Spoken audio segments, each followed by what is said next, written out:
Kami dari kelompok 1 dengan tema berorientasi pelayanan akan menyampaikan analisis kasus nyata yang terjadi pada pekerjaan Kementerian Pekerjaan Umum, yaitu penanganan Jalan Nasional Pantura Demak Kudus pasca bencana banjir. Pemirsa, banjir Karanganyar Demak mulai berangsur surut. Namun demikian, banjir meninggalkan persoalan baru yakni rusaknya sebagian jalan Pantura Demak. Ini adalah kondisi jalur Pantura di Kecamatan Karanganyar Demak, Jawa Tengah. Sebagian ruas jalan rusak terkelupas akibat banjir. Lempengan aspal yang tebal terlihat berserakan di sebagian ruas jalan Pantura. Jalan Pantura Demak ini merupakan salah satu jalur mudik lebaran di wilayah Pantura Timur. Selain jalan, banjir juga merusak sebagian rumah warga. Dan menurut warga, banjir yang datang kali ini arusnya lebih deras sehingga membuat aspal terkelupas dan jalan berlubang. Pihak yang terlibat yaitu dari Kementerian Pekerjaan Umum, pemerintah daerah, polisi, kontraktor, konsultan, serta masyarakat. Bentuk penerapan terhadap nilai berorientasi pelayanan yaitu Kementerian PU langsung bekerja membersihkan sisa material banjir dan melakukan perbaikan darurat serta memulihkan jalan sebelum lebaran untuk kebutuhan masyarakat. Bentuk pelanggarannya yaitu respon yang lambat sehingga menyulitkan masyarakat, kurang koordinasi lintas instansi. Ketiga, kurangnya komunikasi dengan publik mengenai bencana, serta kurangnya monitoring dan langkah pengawasan di daerah tanggul. Dampaknya karena tidak diterapkan nilai berorientasi pelayanan yaitu 1. Gangguan mobilitas masyarakat sehingga pengendara terpaksa mencari jalur alternatif yang lebih jauh. 2. Kerugian infrastruktur. 3. Kerugian ekonomi, sehingga distribusi logistik terutama bahan pokok tersendat sehingga naiknya harga di pasaran.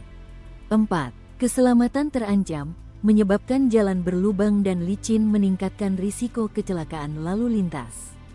Terakhir, turunnya kepercayaan publik, masyarakat merasa pelayanan pemerintah lambat dan kurang sigap. 1.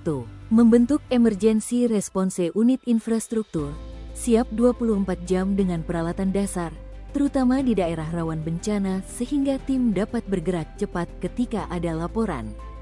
2. Menerapkan SOP untuk respons cepat, menyusun standar tertentu dalam penanganan infrastruktur, contohnya membuat standar waktu maksimal respon. 3. Mengembangkan aplikasi aduan digital, pelaporan kondisi jalan secara real-time oleh masyarakat, lengkap dengan foto dan lokasi GPS. Laporan ini langsung diteruskan ke Balai Besar Pelaksanaan Jalan Nasional. 4. Koordinasi lintas instansi, penanganan jalan pasca banjir dengan instansi lain seperti Pemda, BPBD, dan kepolisian agar hambatan di lapangan bisa lebih cepat diatasi. 5. Sistem monitoring dan preventif, diperlukan sistem monitoring dan pemeriksaan berkala terhadap struktur tanggul. Jika diterapkan alternatif penyelesaian masalah, konsekuensi positif yang didapatkan adalah pertama, akses jalan nasional akan cepat pulih ketika ada bencana. Yang kedua, peningkatan kesiapsiagaan masyarakat, pemerintah, dan lembaga lainnya yang terlibat akan lebih tinggi. Ketiga, dampak sosial dan ekonomi bisa diminimalkan. Yang keempat, kepercayaan masyarakat terhadap pemerintah meningkat. Adapun konsekuensi negatif dari penyelesaian masalah tersebut adalah yang pertama, butuh tambahan anggaran untuk membentuk unit darurat, penyediaan peralatan dasar yang memadai, dan juga penyediaan early warning system beserta pemeriksaan yang berkala. Yang kedua, perlu pelatihan sumber daya manusia agar siap saat kondisi darurat. Yang ketiga, koordinasi lintas lembaga seringkali terkendala ego sektoral. Dari kasus tersebut, kita bisa belajar terkait budaya berorientasi pelayanan. Yang pertama, dengan kepemimpinan yang memberikan teladan.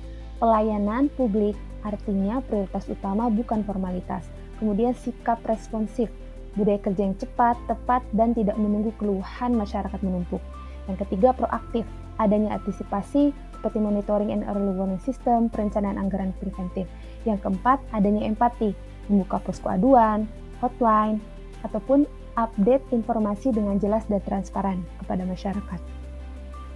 Dari kasus tersebut kita belajar kaitannya dengan ASN netral dalam politik, artinya pelayanan publik itu tidak seharusnya dipengaruhi oleh kepentingan politik, terutama saat menangani isu sensitif seperti bencana. Penanganan tanggap itu berdasarkan kebutuhan masyarakat, dilakukan secara adil dan merata, tanpa diskriminasi wilayah dan golongan. Yang kedua, ASN adaptif dalam teknologi. Menggunakan teknologi berbagai macam hal seperti GIS, drone mapping, sistem monitoring, dan lain-lain untuk pengadaan darurat dan juga menyediakan akses informasi real-time kepada masyarakat. Yang ketiga, kaitannya dengan ASN berintegritas, artinya dalam penanganan bencana ini harus ada kecepatan, ketepatan, dan transparansi, tidak menyalahgunakan dana bantuan atau rehabilitasi proyek, menjaga akuntabilitas dalam setiap tahapan pengembangan infrastruktur darurat, dan juga menolak intervensi politik atau tekanan eksternal dalam pengambilan keputusan. Sekian yang dapat kami sampaikan, terima kasih.